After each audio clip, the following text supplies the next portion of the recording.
Hallelujah, praise the Lord. आणि पुन्हा एकदा तुम्हा सर्वांचं स्वागत आहे आजच्या उत्तेजनाच्या शब्दासाठी व थोडीफार बायबल स्टडीसाठी. आमेन. तर काही वेळ न घालवता आपण पवित्र आत्म्याचं स्वागत करूया आणि पवित्र आत्म्याला विनंती करूया की तो आपल्याला ह्या अद्भुत अशा विषयातून आणि या आजच्या अभ्यासातून आणि उत्तेजनाच्या शब्दामधून तो आपल्याला चालवेल आणि मार्गदर्शन करेल आणि आपल्याला उत्तेजन देऊन आपले मुळं वचनामध्ये अजून दृढ करेल. Let's pray, everybody. Thank you, Lord, my God, for this beautiful day that you given to us, O Lord. Bless the Lord, my God. We come to you the way we are, Lord, my God. Bless the Lord, we pray, O Lord. Forgive us every sin, come into thy sight. Have mercy upon us, O Lord, my God, and wash us with thy precious blood and cleanse, make us holy, be whiter than snow. Come, mighty comforter, come, mighty counselor, thou art welcome, Lord, my God, thou art welcome in this place and in our lives. Yes, beloved Spirit of God, you take charge right now, Lord, my God. Lead us in this time is my prayer unto thee, O Lord, my God. Every yoke of darkness, every bondage of the enemy holding upon our spirit, soul, body, Lord, mind, heart, and life, Lord. About understanding comes by the Father, the Holy Ghost, name of the Lord Jesus Christ of Nazareth. And I said, it says, free in just mighty name. Get out, come on, in just mighty name. Holy Spirit of God, thou art welcome, Lord, thou art welcome in a new way, Lord, my God, today, Lord. You take charge, Lord. Not I, but you speak, O Lord, my God, revealing truth and changing lives. And thank you, Lord, my God, for changing your word from Logos into Rhema, Lord. Holy Spirit of God, you take charge and glorify the name in a mighty way, Lord. In Jesus' mighty name we pray and we ask. Amen. Hallelujah. Praise the Lord.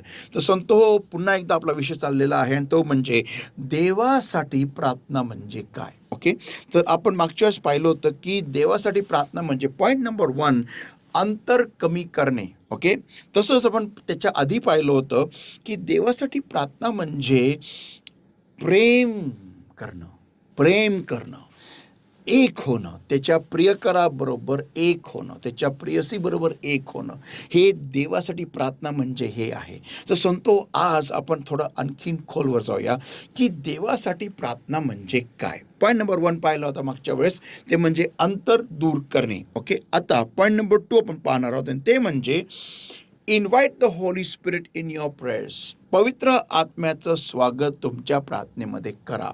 Okay, तर संतो त्याआधी मी तुम्हाला एक मुद्दा सांगतो. Some believe that if we already have the Holy Spirit in and with us, and if He is the creator of the entire universe, then is it logical to welcome Him in our prayers? म्हणजे काही लोकांचा विश्वास असा असतो की जर का पवित्र आत्मा हा आधीच आमच्यामध्ये आहे, आमच्या संगती आहे, आणि जर का पवित्र आत्म्याने सगळं काय बनवलेलं आहे, अख्ख्या सृष्टीमध्ये तो आहे, उपस्थित आहे, तर मग पवित्र आत्म्याचं स्वागत करणं आपल्या प्रार्थनेमध्ये हे कितपत लॉजिकल आहे किंवा सेन्सिबल आहे. ओके, तर संतो हो, तुम्हाला सांगू द्या, कल्पना करा, मी तुम्हाला एक उदाहरण देतो, या उदाहरणानेच तुम्हाला उत्तर तुमचं कळून देईल. ओके, वेल लेट्स से, कल्पना करा तुम्ही एका कंपनीत कामाला आहात. ओके, कल्पना करा कंपनीचं नाव टाटा आहे. ओके, आणि टाटाचा जो मालक आहे तो कंपनीला एकदा व्हिजिट द्यायला येतो.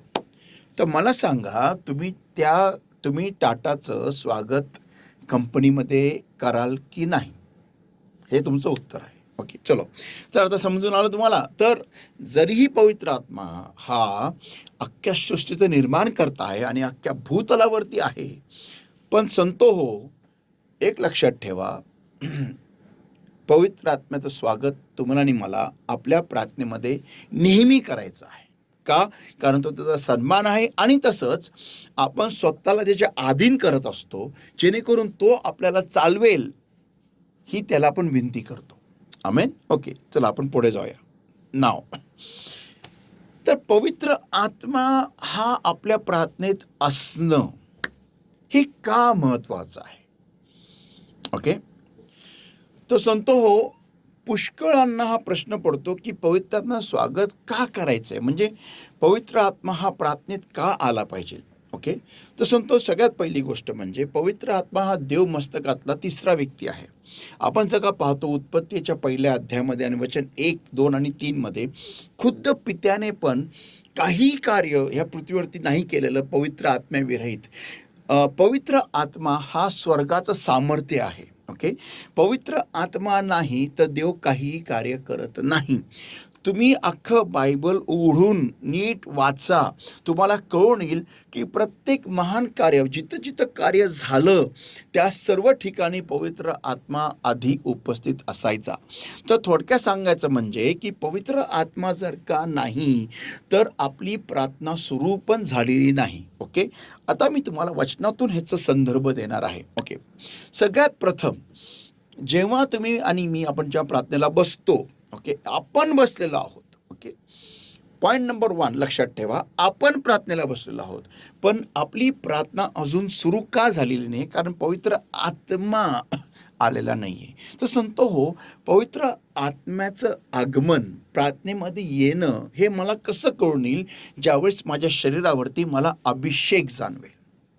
ओके, मी परत सांगतो, ज्यावेळेस माझ्या शरीरावरती मला अभिषेक जाणवेल म्हणजेच पवित्र आत्मा प्रार्थनेत उतरून आलेला आहे. ओके, आता संतो लक्षात ठेवा की पवित्र आत्मा येणं का महत्त्वाचं आहे. आपण उघडूया लेविय याचा 24वा अध्याय आणि वचन 1 ते 4 पण वाचूया. Leviticus 24 verses 1 to verse 4. लेवी 24 वचन 1 ते 4.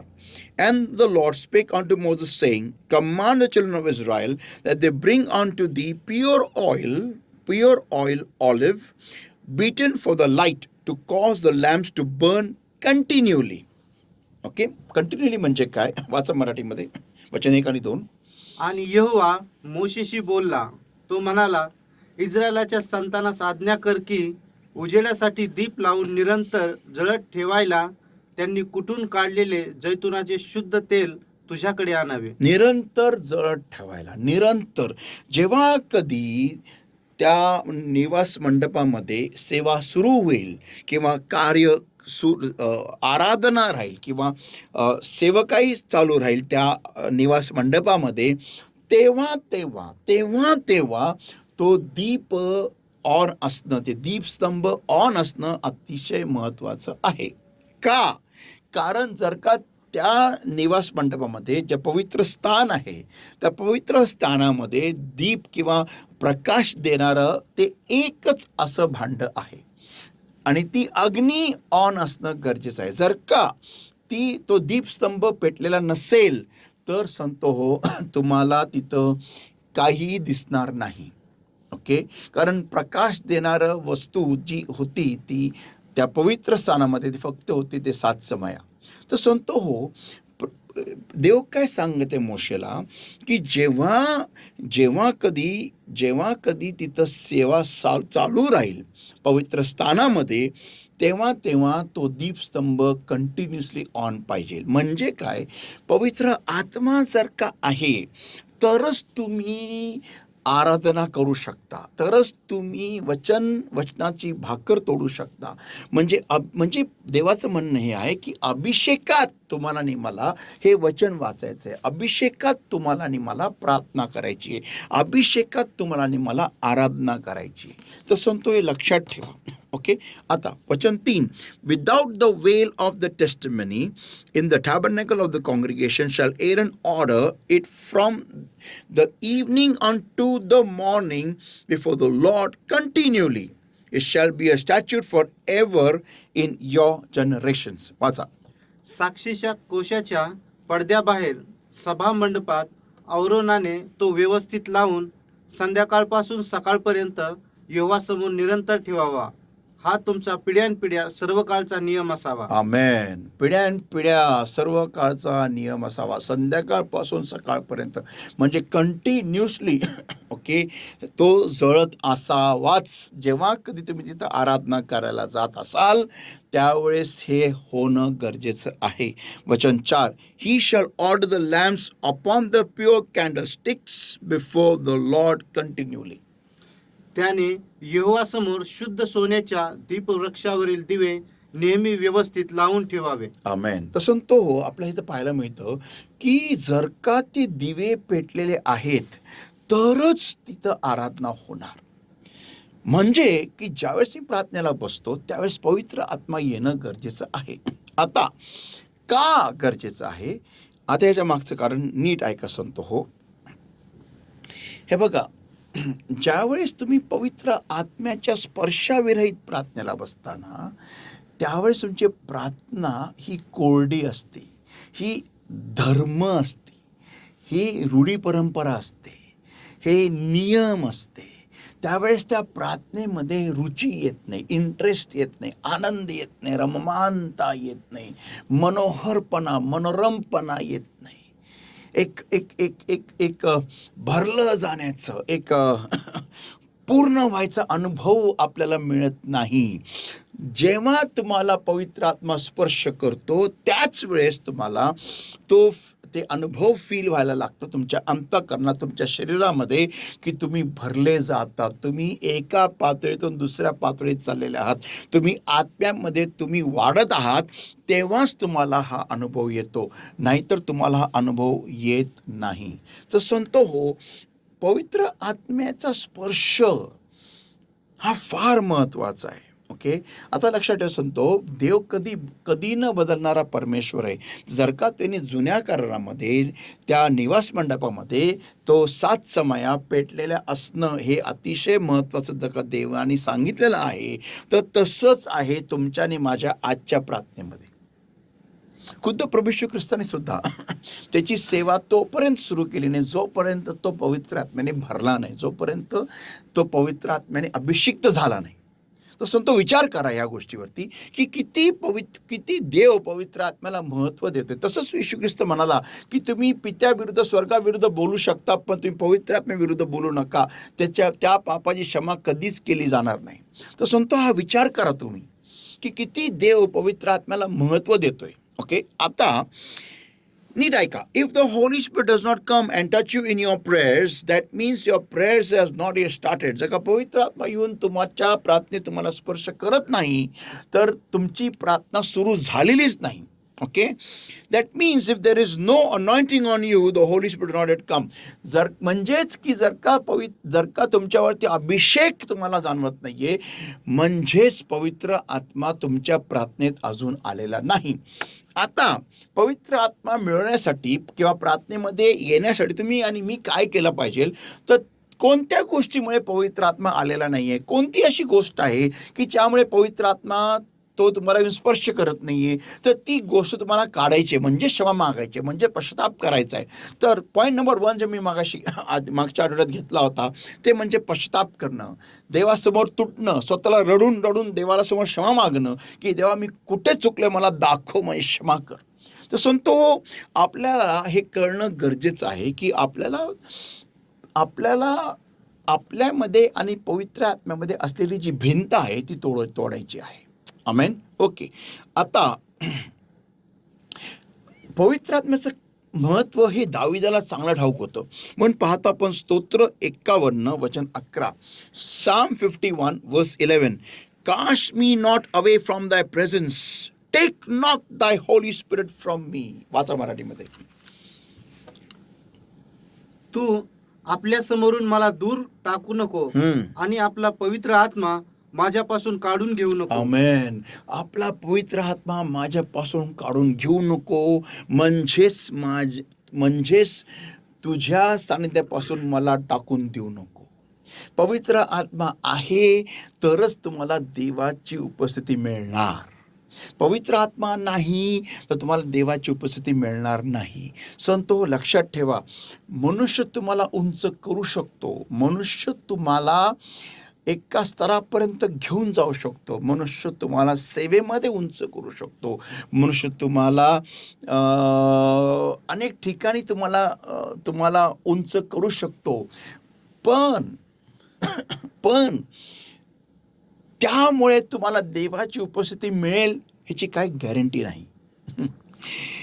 त्यामुळे तुम्ही देवाच्या जवळ जाल ह्याची काही गॅरंटी नाही. शून्य गॅरंटी, 0.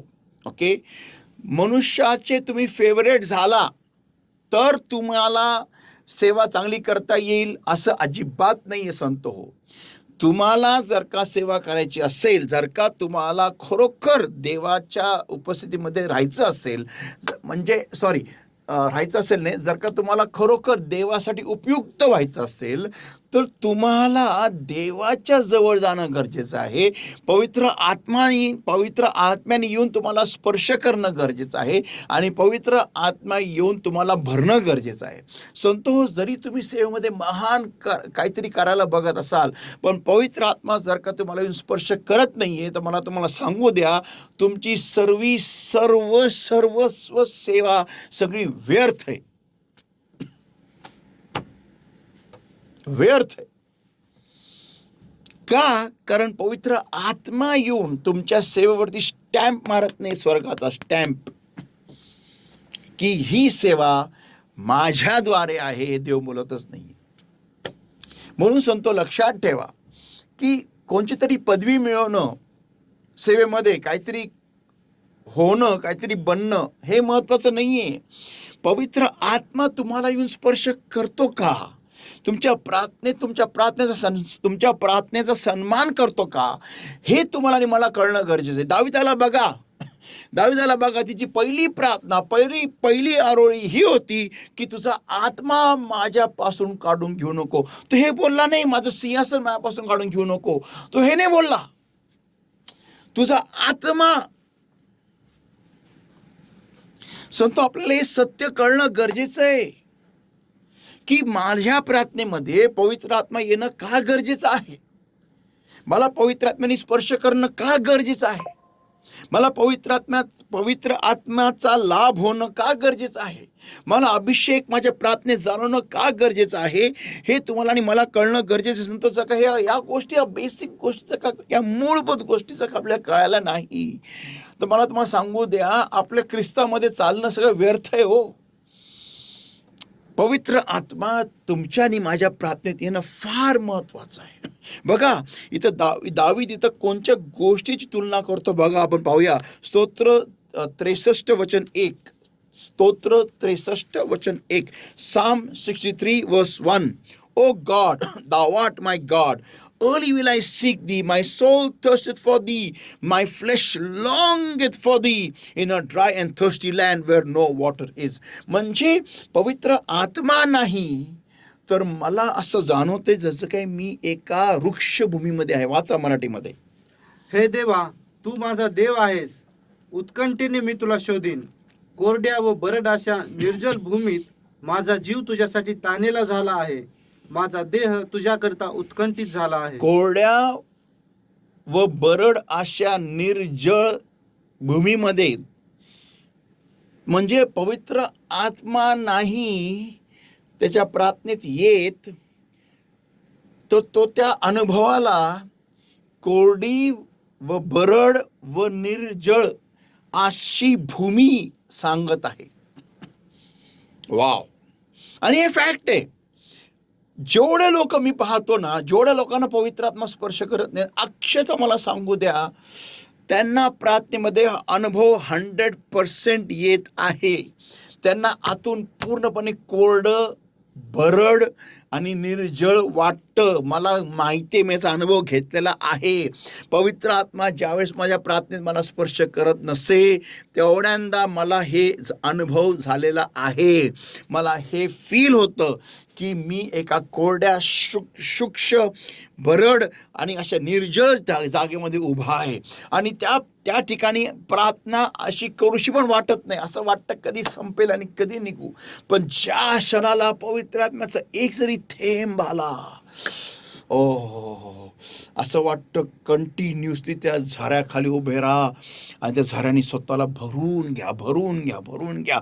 आणि असं वाटतं ती प्रार्थना कधी न बंद व्हावी, कधी न संपावी. असं वाटतं नॉनस्टॉप, असं वाटतं समय थांबावा आणि तो क्षण कधी न संपावा. प्रार्थना अशी वाटते की वाव, असं वाटतं की स्वतःला पूर्णपणे नवीन तऱ्हेने भरून घेते. हा अनुभव पवित्र आत्म्याने स्पर्श केल्यानंतरच होत असतो. आमेन, hallelujah. Yohan 7:38. John 7 verse 38. He that believeth on me, as the scripture has said, out of his belly shall flow rivers of living water. Hallelujah.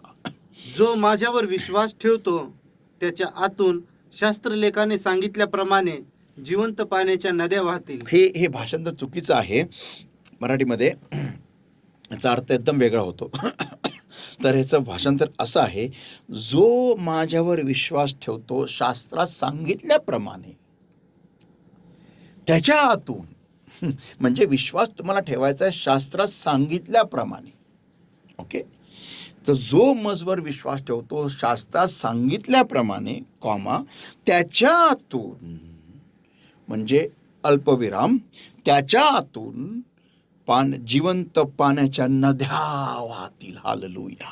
संतो ही जे प्रभू येशू म्हणतोय ना, तो ह्या मी जे मगाशी बोललो ना त्या अनुभवाबद्दल बोलत आहे. वाव संतो, हे फक्त पवित्र आत्मा ज्यावेळेस तुमच्या प्रार्थनेत येतो ना त्याच वेळेस हे शक्य आहे. आणि हे आपण पुढच्या वेळेस पाहणार आहोत. का शक्य आहे, म्हणजे का देवानी असंच का ठेवलेलं आहे, आपण पुढच्या वेळेस पाहणार आहोत. फार इंटरेस्टिंग स्टडी आहे तो संतो, फार इंटरेस्टिंग स्टडी आहे की असंच का पवित्र आत्मा आलाच, पवित्र आत्म्याने येणंच का गरजेचं आहे, पवित्र आत्मा आपल्या प्रार्थनेमध्ये भरून घेणं का गरजेचं आहे, पवित्र आत्मा हाच पवित्र आत्माच का कोरडं प्रार्थना करू नये. मला नाही वाटत तुम्हाला हे सांगण्याची गरज आहे, पण कोरडं प्रार्थना केल्याने तुम्ही स्वतः बघा, तुम्हाला प्रार्थना करूशी वाटते का, तुम्हाला बायबल तरी समजतं का, बायबल समजून जाऊ दे बाजूला, आपल्याला बायबल वाचायची इच्छा तरी होती का. संत हो, पवित्र आत्मा, मी म्हणेल की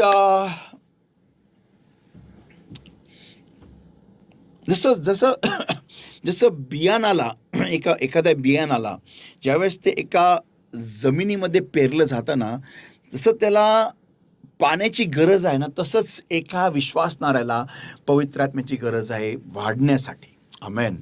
जर का पवित्र आत्मा त्या व्यक्तीच्या प्रार्थनेमध्ये येतच नाही आहे, तर ती प्रार्थना सुरू झालेली नाही. संत हो, पवित्र आत्मा हा देवाचा आत्मा आहे, कधी विसरू नका.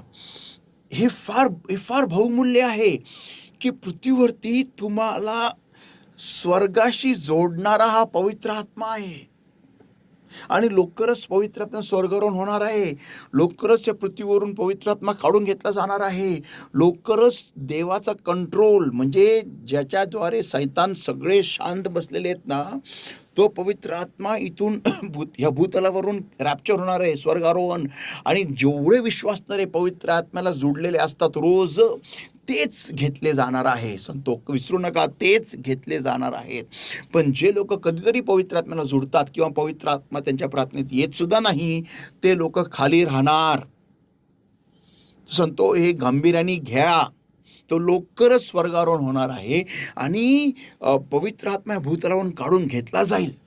विचार करा, स्वर्गाबरोबर तुमचं कनेक्शन जोडून ठेवणारा, स्वर्गाची सगळी श्रीमंती, सगळं वैभव, सगळं गौरव, सगळं आरोग्य, सगळं तारुण्य तुमच्या आतमध्ये आणणारा, आणि तुमच्या आतून तुमच्या सगळ्या जीवनामध्ये, म्हणजे तुमच्या व्यवहारांमध्ये, तुमच्या कुटुंबामध्ये, तुमच्या लेकरांमध्ये, तुमच्या फायनान्सेस, आर्थिक गोष्टींमध्ये, तुमच्या आरोग्यामध्ये, तुमच्या प्रत्येक ठिकाणी तो त्या जिवंत पाण्याच्या नद्या, त्याचं सिंचन करून देणारा हा पवित्र आत्मा आहे.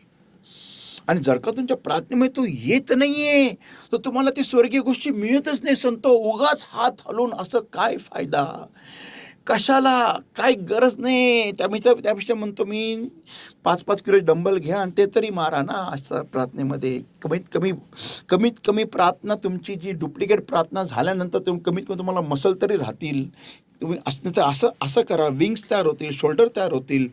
असं करा, ह्याच्याने पण तुम्हाला विंग्स, असं म्हणजे काहीतरी व्यायाम तरी पाहिजे, काहीतरी प्रोडक्टिव्ह तरी बाहेर येईल ना.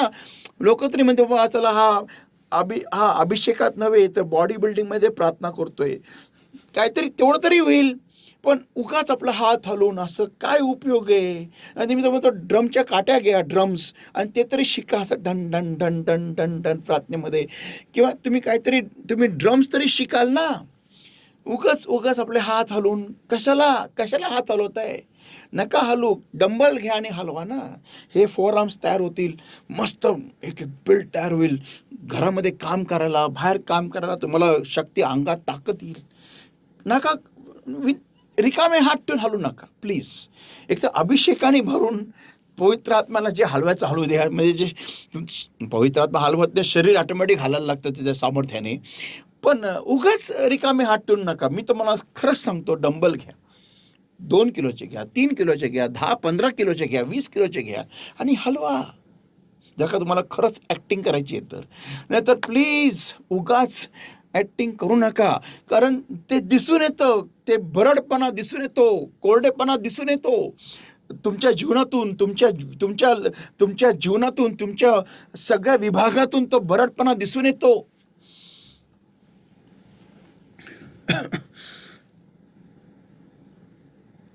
हे बघा, पवित्र आत्म्याने जे जीवन सिंचिलं जातं ना, श्रीमंती हा भाग नाही आहे. पवित्र आत्म्याचं फळ हे दिसून येतं. हो, श्रीमंती नाही, पवित्र आत्म्याचं फळ. जो व्यक्ती पवित्र आत्म्याच्या उपस्थितीने, सानिध्याने, अभिषेकाने रोज सिंचला जातो, त्याच्या जीवनातून पवित्र आत्म्याचं फळ येतं. श्रीमंती येणार ते नंतर आहे, तुमच्याद्वारे, तुमच्या घरच्यांद्वारे नाही, तुमच्याद्वारे. ओके, तुमच्याद्वारे. ओके, तुमच्या घरच्यांद्वारे नाही. जी तुमच्या घरामध्ये जी मालमत्ता येते ना, तुमच्या घरातल्या लोकांकडून येते. तुमच्याकडून येते का ते बघा. तुम्हाला वाटत असेल की आमच्या घरामध्ये एवढी श्रीमंती येते म्हणजेच मी फार देवात वाढते, पण तुम्ही विसरता ती तुमच्याद्वारे येते का? नाही, तुमच्या घरच्या सदस्यांद्वारे येते. देव त्यांच्या हाताला आशीर्वाद देत नाही. ते तर देवाला मानतात की नाही, तो पहिला तो प्रश्न आहे. जर का ते देवाला ते मानत नाही, तर त्यांच्या कामांना देव काही यश देत नाही. त्यांना ते यश का मिळतं? कारण ते मेहनत करतात. ते देवाने प्रस्थापित केलेला निसर्गाचा नियम पूर्ण करतात. काय नियम आहे तो? जे तुम्ही कष्ट कराल त्याप्रमाणे तुम्हाला मिळणार. हा नियम सगळ्यांना लागू आहे. हा नियम फक्त विश्वासणाऱ्याला नाही, अख्ख्या जगाला लागू आहे.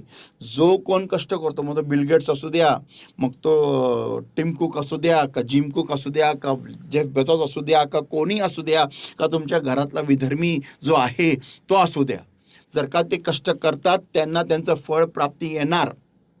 तुमच्या घरामध्ये येणारा जो पैसा आहे, जे वैभव आहे, जे गौरव आहे, ती जी मिळकत आहे ती तुमच्याद्वारे येते का? नाही.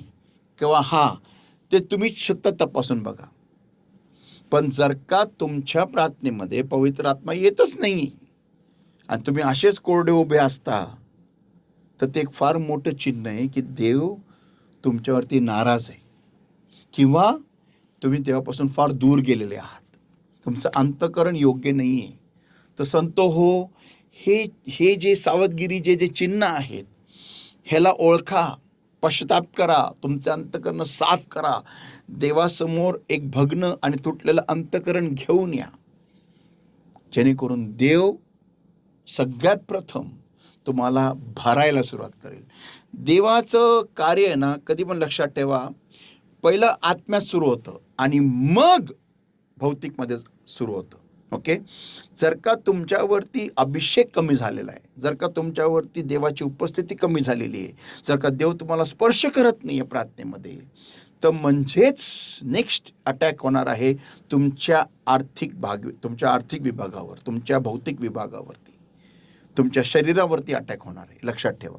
तर जो आत्म्यामध्ये, जो तुमच्या जीवनामध्ये कमतरता जाणवते, तुम्हाला ज्या अभिषेकाची कमतरता जाणवते, देवाच्या उपस्थितीची कमतरता जाणवते, जर का तुम्हाला वचन वाचण्यापासून तुम्हाला बोर होतोय, जर का तुम्हाला प्रार्थना करण्यापासून तुम्हाला आवडत नाही आहे, सावधान व्हा. नेक्स्ट अटॅक आहे तुमच्या भौतिक गोष्टींवरती. तर तिथंच तुम्ही स्वतःला सुधारून घ्या. देवासंगती तुमचा ब्रिज नीट बांधा, स्वतःला नीट तयार करा, प्रार्थनेत घुसा, जास्तीत जास्त स्वतःला प्रार्थनेत द्या, ती उपस्थिती परत मिळवा. असं दावीद म्हणाला, मला माझ्यापासूनचा पवित्र आत्मा काढून घेऊ नकोस. का? कारण त्याला माहिती होतं की जर का पवित्र आत्मा हा गेला, माझं राज्य गेलं. तो लक्षात ठेवा. त्याला पवित्र आत्म्याचं त्या जीवनामध्ये असणं एक त्याला का महत्त्वाचं वाटलं, या मागचं कारण त्याला माहिती होतं की जर का पवित्र आत्मा नाहीये तर मी ओव्हर आहे, मी एक राजा म्हणून संपलो. तर संतो हो, बघा, देव हा न्यायी परमेश्वर आहे. तो तुमच्या घरच्यांना यश का देतोय? तुमच्यामुळे देत नाही. तो तुमच्यामुळे देत नाही, कारण ते मेहनत करतात, ते दिवस रात्र स्वतःला राबून काढतात. ते भले विधर्मी असतील पण ते राबतात. ते तुमच्या येशूला मानत नसतील पण ते राबतात. म्हणून त्यांना देव देतोय. ही तुमच्यामुळे मिळत नाही, ते लक्षात ठेवा. तुम्ही आहात म्हणून माझ्या घरच्यांना मिळते, मग तुम्हाला काय मिळत नाहीये? प्रश्न आहे ना. जर का तुमच्यामुळे जर का तुमच्या घरामध्ये बरकत येते असं तुम्हाला वाटतं, मग तुम्हाला का मिळत नाहीये? तर हा भ्रम काढून टाका. देव जर का तुम्हाला स्पर्श करत नाहीये, ती फार मोठं चिन्ह आहे की तुम्ही देवाविरुद्ध काहीतरी फार चुकीचं करून बसलेलं आहे, किंवा देवाला तुमच्या अंतःकरणामध्ये जे चालतं ना ते आवडत नाहीये, किंवा तुमच्या जीवनामध्ये असं पाप आहे जे पाप त्याच्यामुळे तुम्ही ते पाप काढत नाही, आणि त्याच्यामुळे तुम्ही ते काढत नाही, त्याच्यामुळे देव तुम्हाला भरत नाही, ते स्पर्श करत नाही. ते सांगतो, स्वतःला तुमचे मार्ग नीट करा. आमेन. आणि हे लक्षात ठेवा की पवित्र आत्म्याने भरलं जाणं प्रार्थनेमध्ये हे फार महत्त्वाचं आहे. ओके, पुढच्या सण पाहूया की का असं काय होतं. ओके, असं काय होतं की पवित्र आत्मा आल्यावरती किंवा पवित्र आत्म्याने भरलं जाणं प्रार्थनेमध्ये ह्याच्याने काय होतं. Let's pray, everybody. Thank you, Lord, my God, for your word that came to us alive. Blessed Lord, thank you for speaking to our lives, for showing us, oh Lord, my God, where we need to change accordingly, Lord. Blessed Lord, I uphold for throne of grace and mercy every single child of yours that has heard this word, oh Lord, my God. Every yoke of darkness, every bondage of the enemy holding upon these lives, oh Lord, I come against in the name of the Lord Jesus Christ of Nazareth. Every part of darkness, Lord, my God, that's trying to steal this word, Lord, but I'm just trying to consume with the Father, the Holy Ghost, name of the Lord Jesus Christ of Nazareth, not a command of darkness in the name of Jesus. Get out, come out in Jesus' mighty name. And bless the Lord, my God, I set the people free now in the name of the Lord Jesus Christ of Nazareth. Holy Spirit of God, you take charge, Lord. Touch these lives, Lord. Help them, Lord, my God, to bring forth fruit hundredfold. Thank you, Jesus, once again. I bring us all under the covering of the Lord's blood, the Lord's all of the Holy Spirit, today's word and today's anointing, Lord. In Jesus' name I pray and I ask. Amen. Hallelujah.